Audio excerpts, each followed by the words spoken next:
Real quick, my name is Barry Jones, and I spent years in the green industry right in your shoes before I got into insurance. I actually own two different landscape businesses. So I understand what you guys are going through. I read these vendor contracts every week, and I'm going to tell you what's actually going on here. So let's go ahead and jump right into it.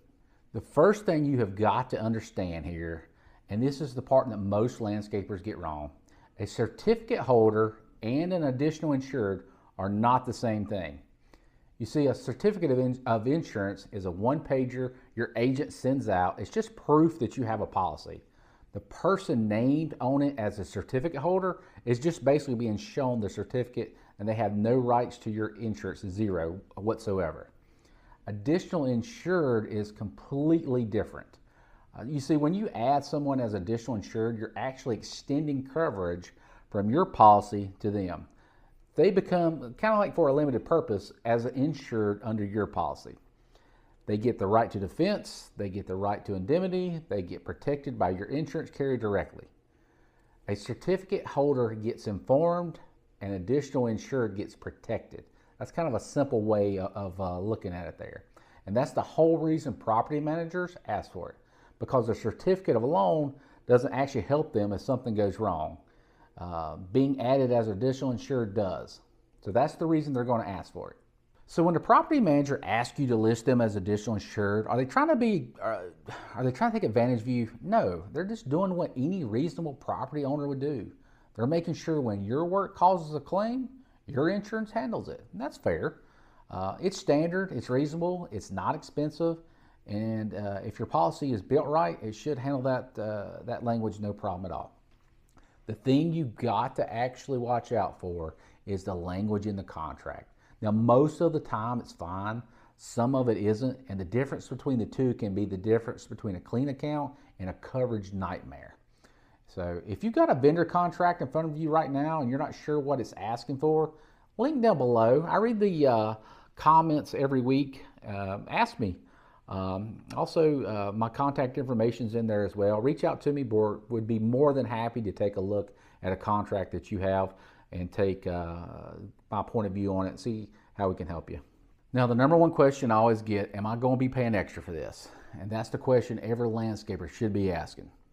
Honest answer, usually a little bit, but it's not much, relatively speaking, to the rest of your endorsements that you have on the policy. You see, most decent general liability policies include what they call a blanket additional insured language built in.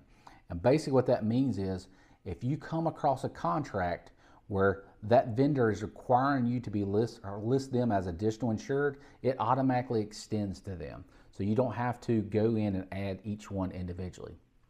If your policy does not have that built in and you have some low tier policy, and a lot of your low tier policies don't have that built in, and your agent has to go in there and add that specific endorsement, naming the property manager, that can come with a small charge, usually somewhere in the neighborhood of $25 to $100 per endorsement each time they have to add them.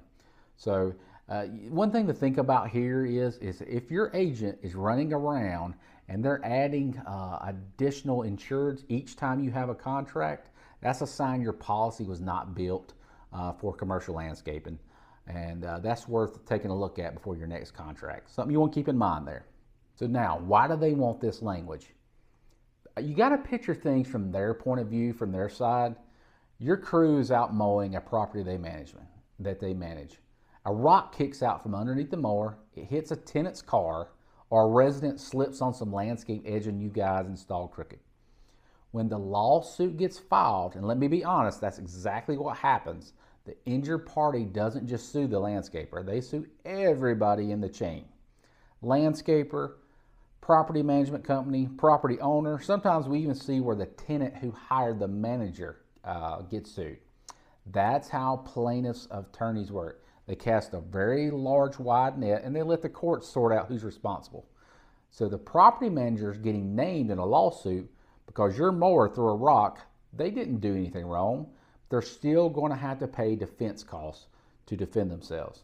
Their insurance carrier is going to get involved. Their loss history takes a hit. So they have two choices. They eat all of that themselves, every claim on every property caused by every vendor, and watch the premiums just skyrocket. or they push those costs back to the vendor whose work actually caused the problem. So that's the key there. They want to push that back on the person who caused the issue there. So which is what additional insured basically does. When you add them to your insurance handles the claim, not theirs. It's not personal or anything like that. It's not them not trusting you. It's just a good risk management from their point of view. And honestly, if you own the property, you probably do the same thing. Here's one thing you need to watch out for. Here's the part where you have to actually read the contract, because not every additional insured request is the same. The standard version says something along these lines.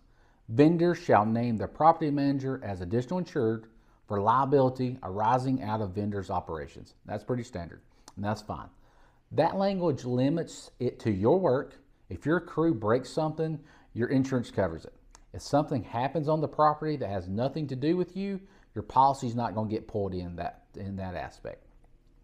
Here's what you have to watch out for, is whenever the language tries to go broader than that.